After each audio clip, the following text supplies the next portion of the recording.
I always love asking this question, too, of the multi-generation families we get to talk to. Do you feel like it was an option to do anything else? If you asked me when I was 18, this would have been the last thing I would have told you I was going to do.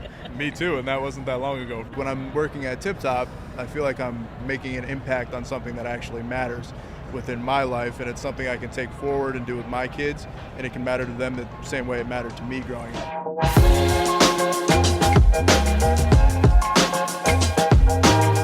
Welcome into the Independent Thinking Podcast. This is your host, Rob Stott. Since 1978, Tip Top Furniture up in Freehold, New York, has been serving that community just outside of Albany, New York. And we're so lucky in this organization. We get so many second, third generation family businesses. And we mentioned it on a previous episode, just the statistics that are out there about how unlikely it is for a family-owned operation to exist past even that second generation, but so many third, fourth, fifth generation businesses that we have the pleasure of talking to, and Tip Top being one of them, and that Donna Mae and Colby, second and third generation owners, and with plans on as we talk about in the episode, a fourth generation. Eventually, it's something that's going to stick with the family, but fantastic opportunity to be able to talk with them at prime time while we were together about that business and what it's like carrying their father and grandfather's legacy forward. Gentleman who's still involved in the business to this day and attending prime times as well. Had a chance to meet with him off camera and off podcast, but just a really cool story about the way they've been able to evolve their business and hand it down from generation to generation, and the things they're learning about the importance of community and just doing right by your neighbors, right? At the end of the day, that's kind of what it's all about, and how that's allowed them to not just exist and continue to operate, but survive and thrive, as Tip Top Furniture. And Donna Mae and Colby, great mother-son duo to be able to have on the podcast and chat with and hear from. They're running a 35,000 square foot business up there in upstate New York, and just talking shop about how they, merchandise it, to the things they look for, the trends they're seeing. Just a really cool conversation, and excited to be able to share that with you here. So let's dive into it. This is Donna Mae and Colby of Tip Top Furniture here on the Independent Thinking Podcast.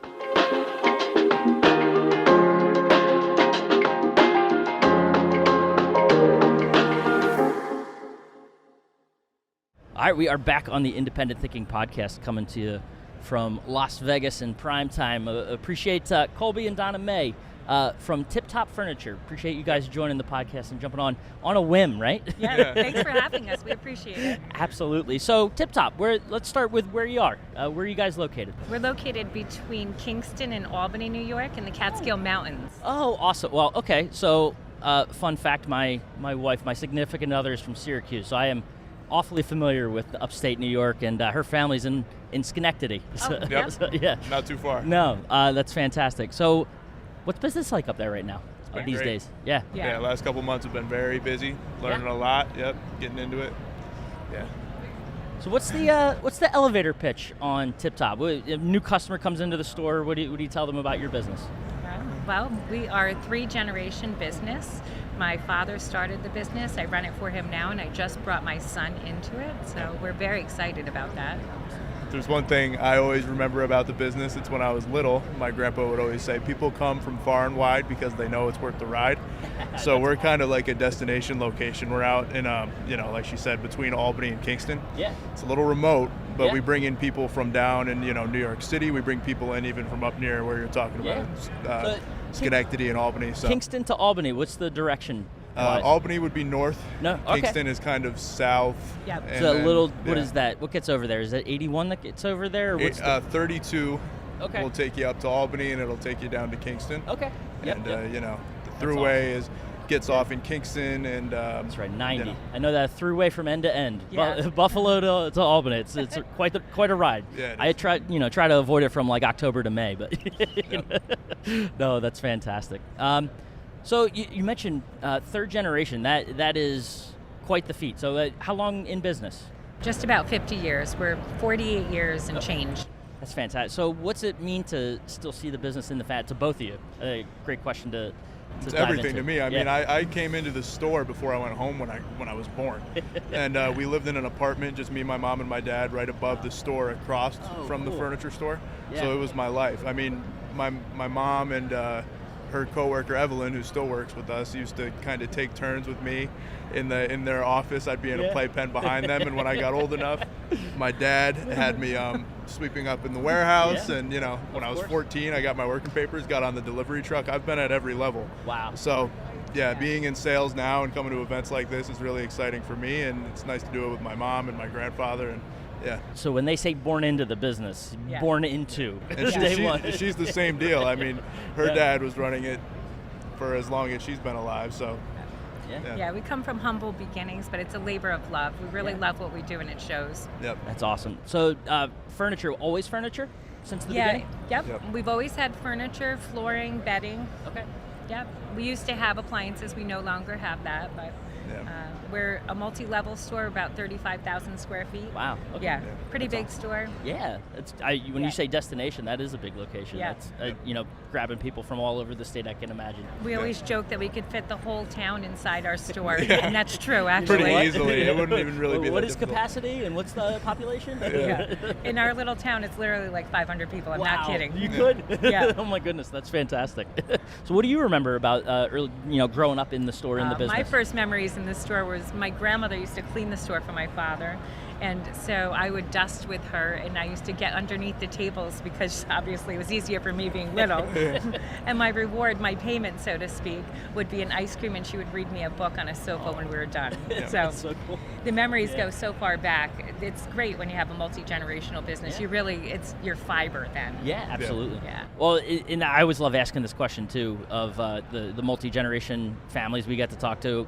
Do you feel like it was an option to do anything else, or was this always something that you wanted to? If you asked me when I was 18, this would have been the last thing I would have told you I was going to do. Me too, and that wasn't that long ago. For Yeah. me. Oh, that's fantastic. Yeah, I mean, I tried college. She has a degree, but I tried college for 2 years, Yeah. and I went to Albany. Okay. Didn't enjoy it. I didn't Yeah. like being so far from home because our family is so tight-knit, not just because of the business, just because of our nature. The main thing for me about coming to work at Tip Top was I would be sitting in class at college, and I would be focused, and I got good grades. I passed all my classes, but it didn't interest me. It didn't affect the part of me that Tip Top does. Like when I'm working at Tip Top, I feel like I'm, making an impact on something that actually matters within my life, and it's something I can take forward and do with my kids, and it can matter to them the same way it mattered to me growing up. So Hearing that. Right. I could see you, right? Like, what's it doing to you?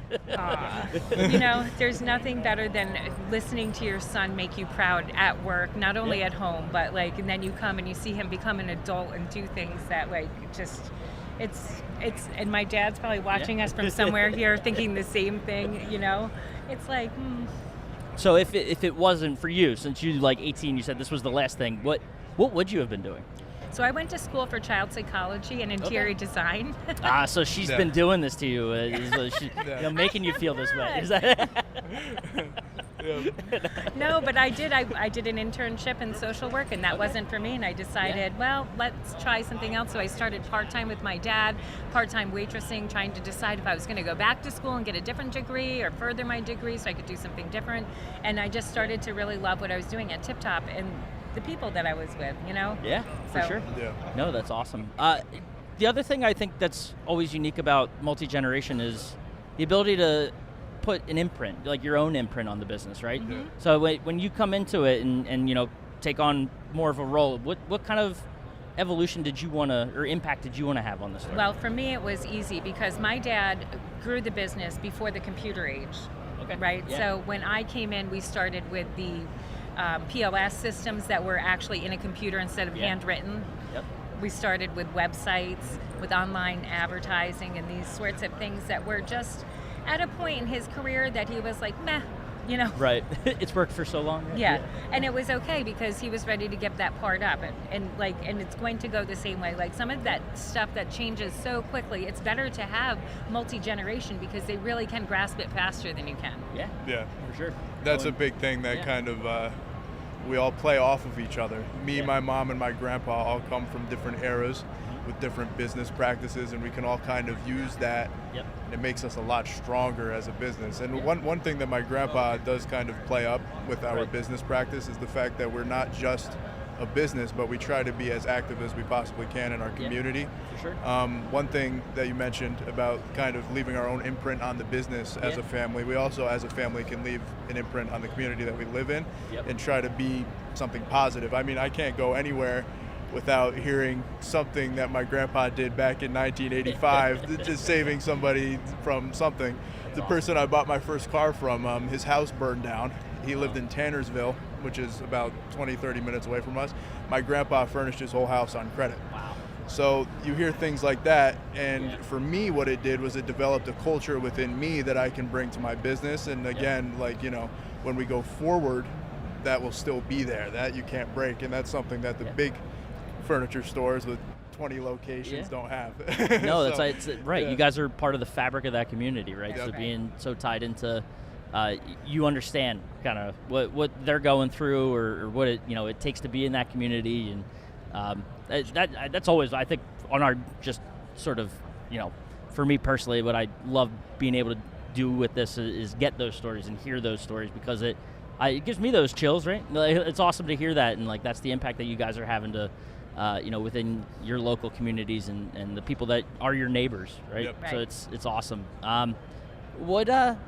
Is there one lesson that obviously that's a cool one, right? I feel like just kind of following up on that, like anything that stands out, obviously having your grandfather around, your dad around to be able to tap into sort of things he's learned along the way, that, if there's one thing that stands out. That, honesty. Just being honest and making sure that you're standing by your product because you're selling it, not just relying on the larger companies that you use to get your product from. We, as a store, stand behind everything that we sell and everything that we do. We deliver furniture, we bring it into the house, we set it up, and we'll do anything that needs to be done. I know because I was on the truck for 4 or 5 years. Right. And even with the selling aspect of it, we try to really bring people where they need to be, not to the highest dollar amount. Right. We're very, we're honest salespeople, and that's the most important lesson that I've learned business-wise. Yeah. We treat people how we want to be treated. Yeah, Exactly. the golden It's the rule, golden right? rule, right? Yeah. Absolutely. Yep. How about for anything early on that sticks with you that you learned? Everything you do in life, you have to do with integrity, right? Yeah. So you sleep well at night. Work hard, play hard. Yeah, absolutely. No, that's awesome. Anything you'd share with your son that you want him to learn? I just want him to take the steps as he would like to take the steps. He's impressive as it stands now, and I'm just proud that everything that comes out of his mouth just makes me, as a mother, my cup runneth over. Yeah. It's really, it's full circle for me seeing him in the business. That's awesome. Yeah. So, diving a little deeper into the business, right? If there's one thing within the store, we've talked a lot about business practices and kind of your approach and philosophy. How about within the store? What's something that you guys, would put your hat on or say you really excel at as a business? Customer service. I think we've got the best in the business. We are very competitive with prices because I'm constantly studying everybody around me. Yeah. And we're also very unique. If there's anything that I will say to you, if a rep comes in and says everybody has this, it's the best thing you ever should have, it's the last thing I will buy. Yeah. I love that. Yeah. You just have to go ahead in this world and forge your own way, right? Yeah. And your client, because your rep tells you that 80 other stores buys this and you have to have one, doesn't mean that he's right. Right? Yeah. No, that's fair. And on the other end of that, I mean, something that she said yesterday to me about merchandising that was interesting. We have our bookends, our big companies, but we also have a huge variety of companies in between that can kind of play into the niches. Yep. And that's something that we're trying to grow. That's why we come to these markets and we try to, we have a very good repertoire of different things that we can order, but also because we have such a large sales floor, we fill that sales floor and we have everything that anybody would ever need there. 35,000, is that any of that warehouse, or is that? No, that's our warehouse Wow. is off-site. But everybody who comes into the store always says how impressive it is and how we have such a different selection. We really have a very high close ratio because once people come in, it's like they're part of our family too. Yeah. No, that's awesome. So what, I mean, how's the store set when I walk in? What's kind of that experience that you're trying to deliver to the customer? You Warm walk and in, cozy yeah. like a home. Yep. How do you make 35,000 square feet feel like a home? Very carefully, sweetheart. I live it.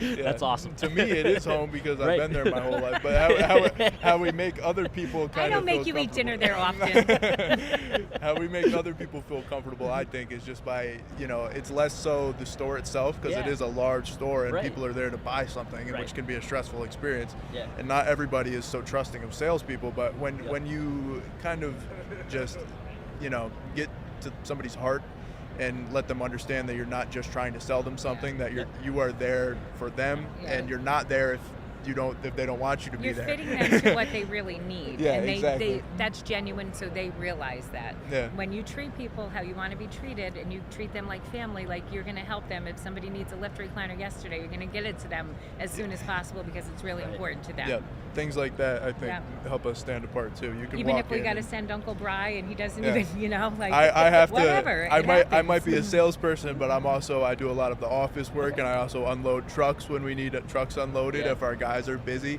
I'll go on a delivery here and there.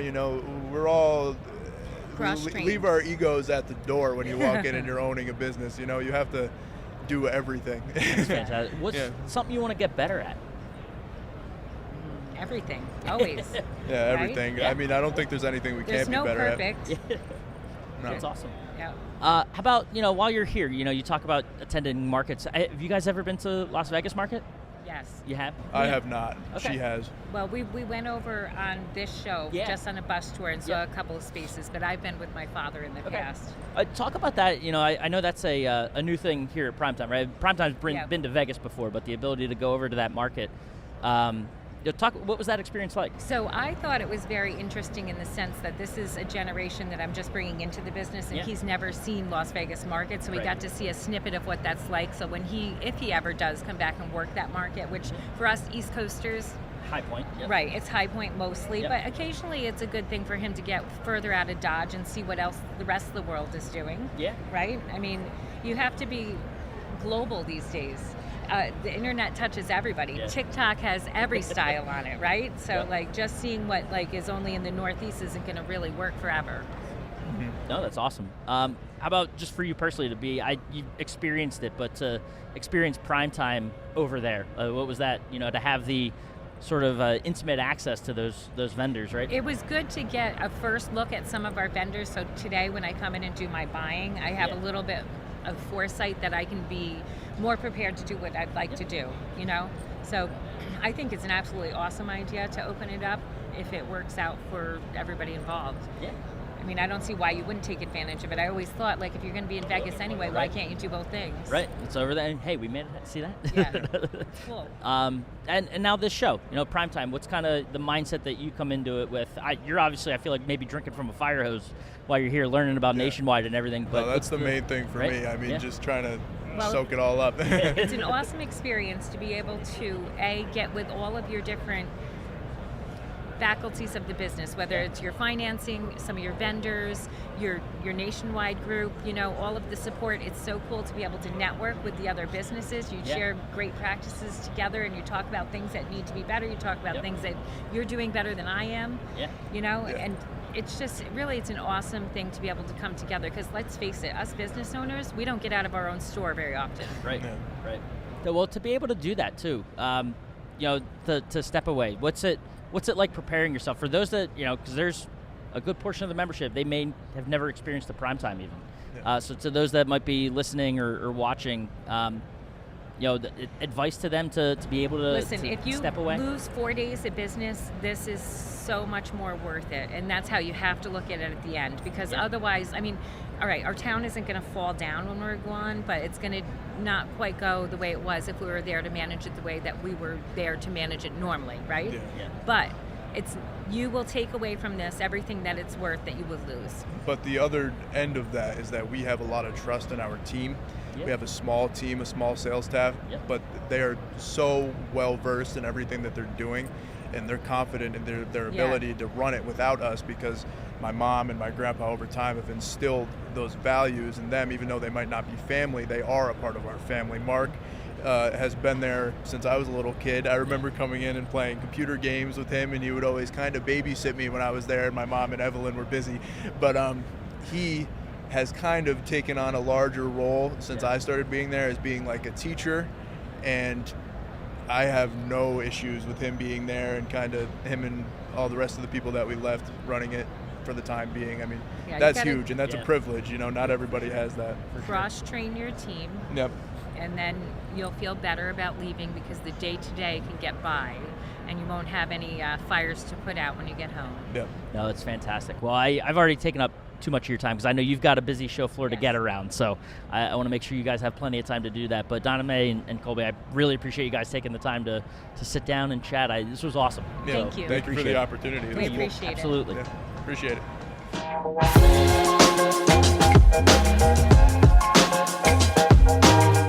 Awesome. And thanks again to Donna Mae and Colby. Like I said, just a fun opportunity to be able to chat with a mother-son duo, and the dynamic of that interview is one that, as we were setting it up, I thought it was just going to be Donna Mae, but the fact that she had her son on with her, I think, really added to it and brought out some unique perspectives and conversations throughout the interview. So appreciate her and him, being able to do that and spare some time with us. So appreciate you listening to the Independent Thinking Podcast, and we'll catch you next time.